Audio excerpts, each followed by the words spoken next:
ரீத்துக்குரியவர்களே, இயேசு கிறிஸ்துவின் இனிதான நாமத்தினாலே உங்கள் யாவருக்கும் என்னுடைய அன்பான வாழ்த்துதல்கள். சங்கீதம் 126:5. கண்ணீரோடு விதைக்கிறவர்கள் கம்பீரத்தோடு அறுப்பார்கள். ரீத்துக்குரியவர்களே, விதைப்பதற்கு ஒரு காலம், அறுப்பதற்கு ஒரு காலம் என்று சொல்லி இருக்கிறது. ஆனாலும் கூட அறுப்பது என்பது அது சந்தோஷமான காலம், மகிழ்ச்சியான காலம், மிகவும் மிகவும் நம்முடைய உள்ளம் கழிகுறுன்ற காலம் கடைசியிலே தான் வருகிறது. முதலாவது வருகின்ற காலம் என்னவென்று பார்ப்பீர்கள் என்றால் விதைக்கின்ற காலம்.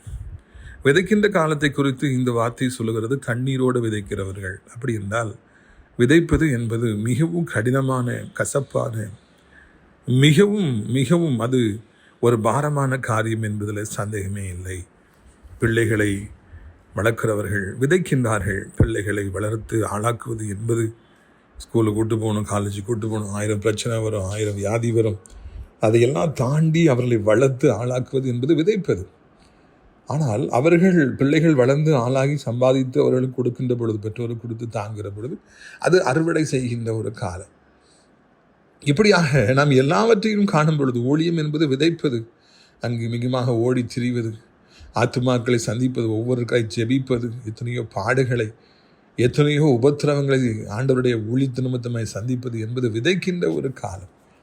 எல்லாவற்றிலும் விதைத்து தான் ஆக வேண்டும். அது பிஸ்னஸாக இருக்கட்டும், எவ்வளவோ உழைப்பு அங்கே தேவைப்படுகின்றது, எவ்வளவோ அங்கே முயற்சிகள் தேவைப்படுகின்றது. கண் விழித்திருக்க வேண்டும், அங்கேயே அமர்ந்திருக்க வேண்டும், மெனக்கட வேண்டும், வர கஸ்டமர்ஸ்ட சிரிக்க சிரிக்க பேச வேண்டும், எவ்வளவோ காரியங்கள் இருக்கிறது.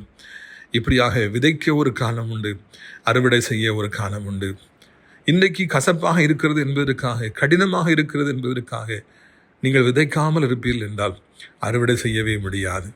ஆனால் நீங்கள் கஷ்டத்தோடு கஷ்டமாக எல்லா பாடுகளையும் சகித்து விதைத்து கொண்டே இருப்பீர்கள் என்றால், அது உலகப்புறமான காரியமாக இருக்கட்டும், கர்த்தருடைய ஊழியத்தின் காரியமாக இருக்கட்டும், விதைத்து கொண்டே இருப்பீர்கள் என்றால் ஒரு நாளிலே அறுவடை செய்கின்ற காலம் வரும். அந்த காலம் மிகவும் இன்பமான ஒரு காலமாக இருக்கும் என்பதில் எந்த விதமான சந்தேகமும் இல்லவே இல்லை. பிரியத்துக்குரியவர்களே, இந்த நாளிலே ஆண்டவர் சொல்லுகிறார், மகனே, நீ கண்ணீரோடு விதைத்து கொண்டிருக்கிறாய், பல பாடுகளை இந்த விதைப்பது நிமித்தமாய் சந்தித்து கொண்டிருக்கிறாய், காயங்களை சம்பாதித்திருக்கிறாய். ஆனாலும் கூட கம்பீரத்தோடு கூட நீ அறுக்கிற ஒரு காலம் வருகிறது என்று சொல்லி கர்த்தர் சொல்லுகிறார். பிரியத்துக்குரியவர்களே, அந்த அறுக்கிற காலம் வருகிற பொழுது நம்முடைய பாடுகளெல்லாம் மறந்து போகும். விதைக்கிற பொழுதுல ஏற்பட்ட கசப்புகள் எல்லாம் மறந்து போகும். மிகுந்த சந்தோஷம் உண்டாகும். உங்களுக்காக ஜெபிக்கட்டுமா? கண்களை மூடுவீர்களா?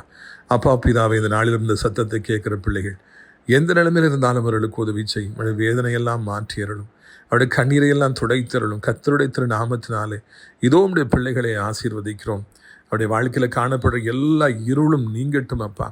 வியாதிகள் நீங்கட்டும், பிசாசின் கிரிகள் அழியட்டும். நீண்ட காலமாய் காத்திருக்கிற பிள்ளைகளுக்கு இன்றைக்கு ஒரு அற்புதத்தை செய்து சந்தோஷப்படுது. இயேசுவின் மூலம் ஜெபிக்கிறோம் நல்ல பிதாவே, ஆமீன். ஆண்டவர் இந்த நாள் முழுவதும் உங்களோடு இருந்து உங்களை ஆசீர்வதித்து வழிநடத்துவாராக. ஆமீன்.